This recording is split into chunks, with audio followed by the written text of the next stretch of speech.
Hello and welcome. Another edition of the CorVive College Coaches Corner. And each and every week, we take a few minutes to talk to some college coaches, get some questions answered that have been submitted by parents, and kind of learn a little bit about the in and outs of various programs from across the country. Today, we're going to talk ACC baseball, Georgia Tech, which has a storied history within college baseball, assistant coach, recruiting coordinator, Josh Schulman. Josh, thank you so much for taking a few minutes out of your day to join me today. No, Walter, appreciate you having me. One of the topics that I would love, in college baseball, very rarely do we see like a lot of new energy going into programs.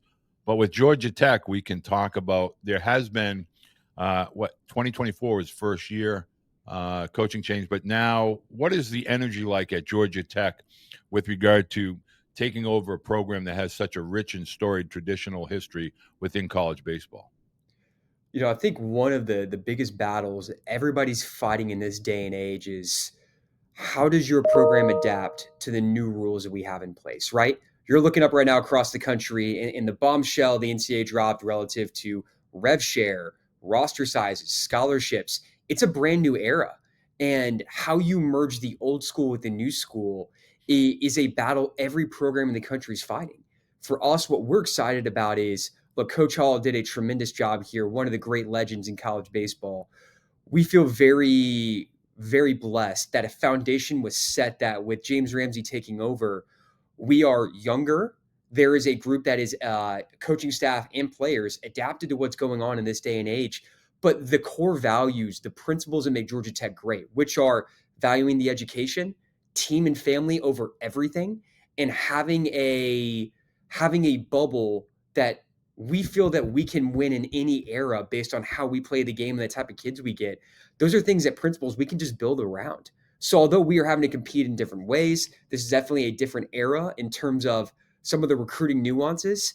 It's the same old Georgia Tech that we're going to slam baseballs around. We're going to score runs. We're going to have a lot of high school kids fill our ranks up and down. And it's a place where the degree and the experience matters so much more than just showing up to say that you're playing baseball here. One of the things I absolutely love, and I could tell via your social media pages, and I've watched a bunch of your interviews, the energy is kind of, it's contagious. I mean, and this is really in a world that's everybody's dooming and glooming and there's no activity and college baseball stinks. In reality, we're going back to roster sizes that used to be the norm back in the day. And so talk a little bit about your priority. I know when we talked off air talking about the high school athlete, there is plenty of opportunity at Georgia Tech for a student athlete that demonstrates the skill sets and the academic profile that fits your program. So our last game of the year last year, we're playing Ole Miss in a regional elimination game. Of our starting 9, 8 were freshmen or sophomore players. Wow. Of those 8, 7 were recruited players out of high school to us. There's one transfer on the 2 transfers on the field, one draft eligible player, and that is a D2 kid, 5'11" pipsqueak who transferred in as a Georgia kid who turned into a third round pick and an all ACC performing shortstop. So for us, what we view as Georgia Tech, our best path to winning is that we are getting young players that are good enough to play in the ACC. They develop while having the experience of playing early, and that we use the portal as a supplement to having a core in place. We are not a plug and play program where we feel like every year you're playing free agency based off who goes in. We want to have a consistent team culture, a consistent dynamic of how we approach things. And to be honest, Walter, we love development. And I know in this day and age, it's all about the Jimmies and Joes. It seems the emphasis is that. We are here because we are teachers and we want to pour into these kids' lives beyond just making them better, winning games and preparing them for professional baseball. So all that being said, we want to bring in the best high school players who fit our style of play, who value the Georgia Tech experience. And as crazy as it sounds, they actually want to be coached. They want to be invested into. They want to be challenged. They want to grow. Because when we have that together, that's how Georgia Tech last year goes from projected 10th in the ACC to winning the regular season. for having back-to-back ACC Freshman of the Year, to having the Catcher U tradition of having the best track record of catchers drafted over the last 20 plus years. It's all these things that make us unique inside college baseball. And for us, we're obviously biased because we're on the inside, but we feel like the brightest days of Georgia Tech are just now starting with the trajectory we're continuing to head on. One of the greatest dynamics about Georgia Tech, and we're always talking about this when we're talking with coaches, is your campus is in a vibrant, major metropolitan city that really offers a lot to students as far as social activities, the ability to watch professional athletics as well as ACC athletics. Talk a little bit about the campus at Georgia Tech and what makes it so special for future student athletes. So the most unique thing with us when we're navigating the process with recruits is a lot of people have driven past Georgia Tech, flying in and out of Atlanta, Right. going to Lake Point, going to East Cobb. But when you drive up 75, you see a GT sign on the left going northbound, and those are actually the former Olympic dorms, Olympic Village from the '96 Olympics. You Wow. never get off the highway to see more. What makes Georgia Tech unique is it is the only flagship state school. We're talking about the big state schools Right. located directly in downtown. It's the only one. There are some that are in a downtown area. It is the only one that is in downtown. We are the only STEM school that is high academic, very high academic. Like our biggest peers, if you go just academics, are MIT and Caltech. It's a very unique niche. Wow. For us, it is still a normal campus inside Atlanta, Georgia. We all know there's plenty of skyscrapers. You see our field, you're going to see the backdrop of all the skyscrapers. It is a normal college campus with trees, a normal college life. There's only one road that actually goes around campus. You have to walk it, scooter it to get around. And I think the biggest misnomer we deal with is people thinking you're going to be in the middle of a downtown area. Like you're actually going to have a pretty normal college experience in terms of if you want to stay on campus. Now, the benefit that we love is whatever you want to have off campus, all these pockets in Atlanta. If you want to go be a Hawks basketball guy, hey man, it's 10 minutes down to State Farm. You want to catch any concert from any hip hop artist to country, anything in between, you've got it all within 30 minutes. When the Braves stink, if you want to go watch the Braves play, hey man, it's 15 minutes up the road and it's going to be a $10 ticket when they're really bad. Wow. Wow. I mean, So to me, that is what makes college life full, those types of opportunities. Love that. Talk a little bit about when you have parents coming in and you talk a little bit about misunderstood, misinterpreted. I don't think enough people truly understand. You called it Catcher U, and obviously I'm a huge Jason Varitek fan. We could rattle off, Matt with the Orioles. We can talk a lot about catchers that have gone through Georgia Tech, but Nomar Garcia Parra. There's been a tremendous amount of kind of ascension throughout baseball, starting with Georgia Tech, and so now with your infectious energy. Do you go to places like Lake Point or East Cobb because they're in your backyard, or do you go to other parts of the country to find potential fits for Georgia Tech?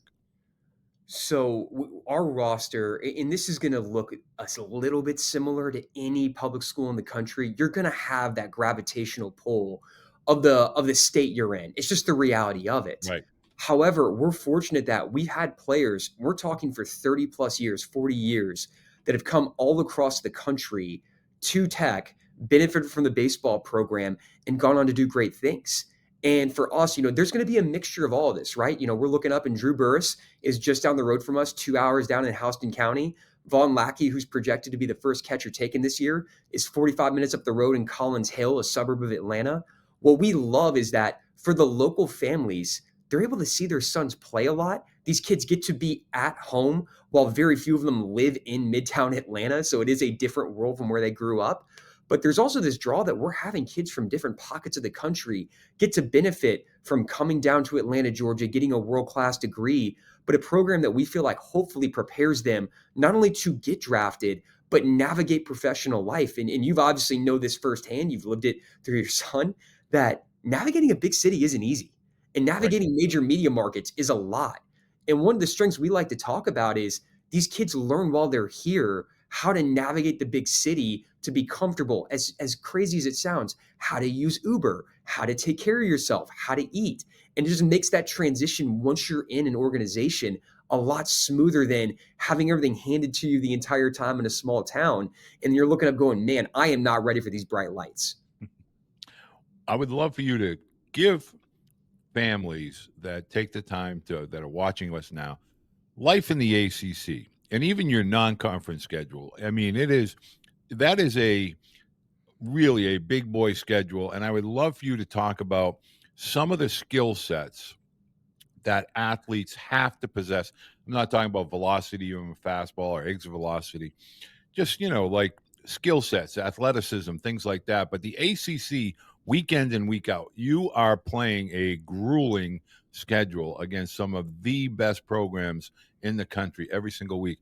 What is it like in the ACC, and what type of athlete does it take to be able to compete at Georgia Tech? So we doubled down on this. And number one, the ACC and the SEC are the two best leagues, and there's not really an argument about who's close with number three. And we don't need to do the entire SEC ACC debate. To be honest, we have different focuses between our two leagues, and that's Right. neither here nor there. But the reality is, like, you're not getting cheated virtually any single weekend. Even if you're looking at the bottom side of the league, there's really, really good players on every team in the ACC. So if you're looking at this on either end, the pitching side or the position player side, you have to be ready to go because there's no breathing room. On the other end of it is we play a lot of young players. Down the stretch, we played 8 freshmen or sophomores for most of our games. The separator we are looking for in the process, the talent speaks for itself. There's only so much hustle, try hard. And I say this as a former Division III pitcher myself, man. Like, there's only so much you can try to outwill the game where your talent doesn't allow you to be successful. Right. Sure, we all get that. There is a certain level of confidence. It comes out in different ways. Some guys may be a little louder about it, some guys may be quiet, but you have to have a lot of self belief because you're going to get challenged and checked at every turn. You have to have a lot of mental toughness, not just the, hey, man, I'm gritty. I can grind out this at bat. It's late. It's the pressure. What happens when you're 0 for 8 in your first 8 ABs because you faced really good arms? And on Sunday, you have the biggest AB of the weekend, and you've got to find inner confidence in the deepest of places when you haven't seen success in 3-4 days. So those are the things as we have conversations with kids and families, we want to identify, honestly, how much do they really love baseball? Not the flash, not the crowds, not the cool stuff. Do they really love the game? And the second end of it, are they tough enough to handle getting punched in the mouth? This fall, like, we're projected to have a pretty good offense. Our pitchers are pretty good. There were some inter squads that were pretty ugly at times, not because our pitchers aren't talented enough to shut down other teams. We had 2 fall scrimmages. We gave up runs in 2 of 24 innings total in those scrimmages. When we're faced on our own offense, some of these poor freshmen who are very talented are learning the hard way of, hey, the ACC is not forgiving. So Right. as we go through our developmental side of it, we really need guys to be process oriented, as coach talk as that sounds. Trust that we have their back, but that failure is a good thing. It makes you better.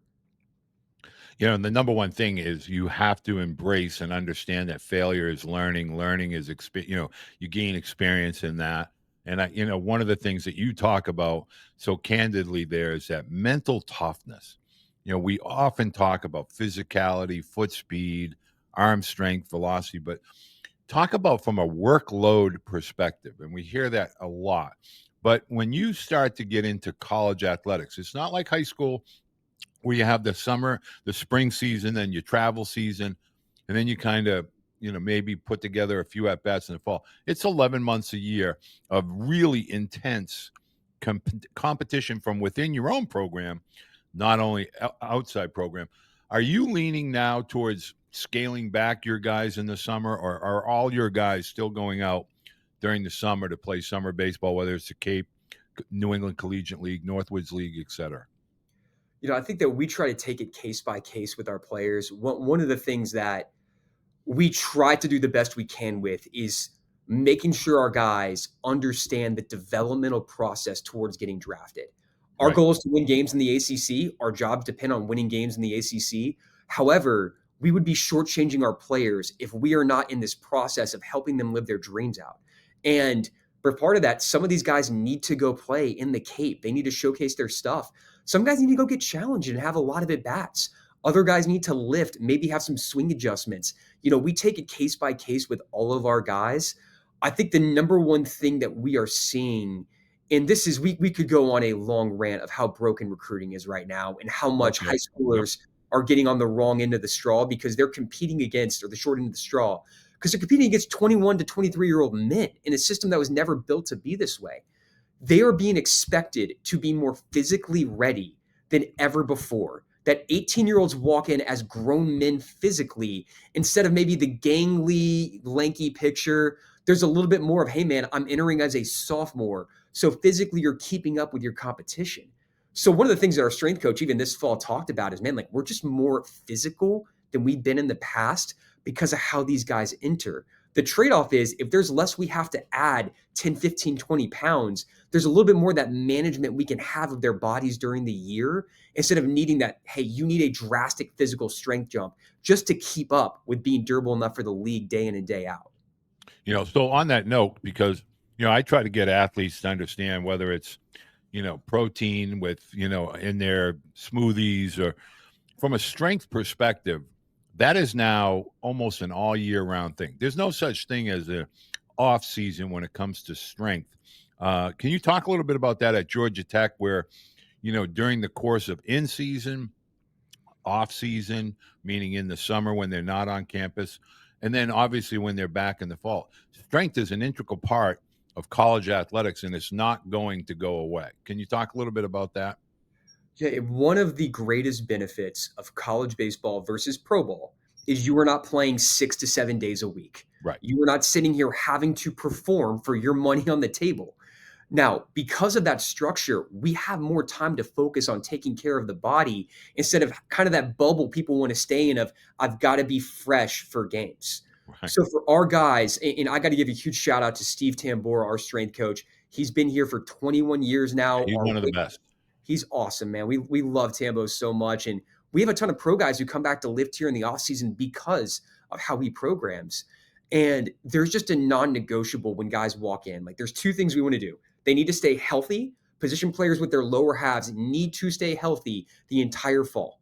You don't do that by doing nothing. You have to sprint, but we also, as coaches, have to make sure we're not overloading them too much to leading to an overuse acute chronic workload injury with a hammy costing you 6 weeks, hip flexor costing you 3-4 weeks, whatever that is.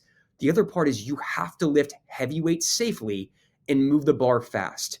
And to do that, you do have the periods that for our guys in the fall, they show up. It's 4 days a week for the first 5 weeks. We get to our team practice segment. It's 3 times a week. We get back into our post fall and it's 4 times a week getting absolutely worked.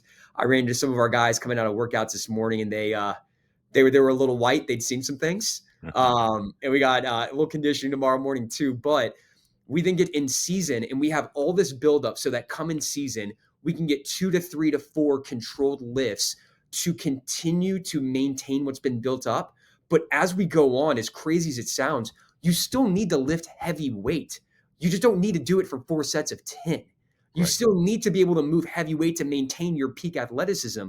Because for us, if we're looking up in April, May, June, and your exit velocities are down, your home to first times are down, how can we win games if you're not at your best? One of the dynamics of college athletics that I think a lot of younger players don't really understand, and you broached this, the 21 to 23-year-old, that's kind of the average college roster uh, for the most part across all of college baseball now, not just Division One, and that's probably not going away. So, can you talk a little bit about, has the game gotten better due to the size, maturity, strength, skill at the college level, and how can high school athletes best prepare? Is it still the travel summer leagues, or is it more of a combination of staying in the weight room or doing the sprint work? The game is older, the game is stronger. How can high school athletes best prepare to assimilate once their feet hit campus? So, whether the game is better or not depends on who you talk to. Are there better outputs? Absolutely. People are throwing way harder than normal. The fact that 94-96 doesn't make people do a triple Right. take anymore, it's insane. Like we had a young man this fall hit 100 for 5 pitches in a row in a fall inter squad. And I'm like, how am I watching this and how is this real life? Right. Like Right. this isn't normal. Guys are hitting balls way harder than they ever should. But here's the crazy kind of paradox. And this goes all the way up to the bigs. You need really good tools to keep competing. But the guys who play the game the best are the ones who are going to stick around the longest. Right. You may get opportunities based off being a science project that throws really hard with great movement profile. But if you can't win when you finally make it all the way up, hey man, that money's going to be really short and your service time is not going to be as much as you think it should be. So the balance we have with high school kids is they need to know where their metrics stack up. The best thing is you can look up at PBR, PG, all these events. I'm not plugging anybody. I am not doing that game. But you are inundated with getting objective information of where you're at. For me, back when I was in high school, a radar gun wasn't that common, as crazy as Right. that sounds. Right. Yep. And now we have pocket radar everywhere. I didn't know how hard I threw. And I found out way too late, I didn't throw hard. Like I didn't have that objective feedback loop. So the trade off of it is you also need to know how can you win games? Where do you as a player, what is your skill set that can help you win baseball games? If that's being a high contact, lower ball flight guy, own it. If that means you need to get the ball in the air, own it. But you need to know where the objective information and your skill set overlap so you can be the best version of a winner that people cannot pull you off the field. How are athletes getting on your radar? Is it when you're going out in scouting events on a local, national level, or are they coming to your camps? Are you getting calls from coaches? How does it typically a high school athlete get on a Georgia Tech radar? So we want to keep as many doors open. We like to say we want to keep the faucet running, meaning that the conversations with even scouts, conversations with coaches, travel coaches, our camps, going out. We want to be able to scour the country and find the best possible fits. Now, am I going to know the backwoods guy from Texas where I'm from? Probably not as much as the guy down the road in Atlanta, Georgia. But for people who are interested in Georgia Tech, just know that reaching out to us, emails, DMs, we're wide open. Our camps are an awesome opportunity to see the facilities, interact with us, get a lot of hands-on coaching, get to feel us out. We love guys coming to camp, and it is not a money-making enterprise. Like we want to be able to keep the doors open for people being able to afford Georgia Tech camps.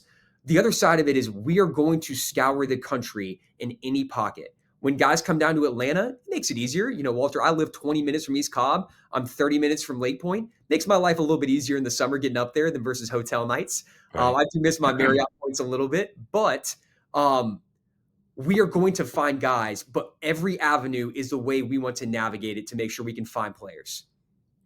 Well, I want to say thank you because this has been, Josh, this has been absolutely fantastic. And I can just tell you, your energy is infectious. And if I was the parent of a 2027 or 2028, I'd really want to be looking into Georgia Tech. But I know it's a busy time of year, and I really appreciate you taking the time because it's a wonderful opportunity for parents to hear from such a historic program and a recruiting coordinator at an ACC school. No, I appreciate it, Walter. Thanks for the time and go Jackets. All proteins are not the same. I encourage you to choose a grass-fed whey protein.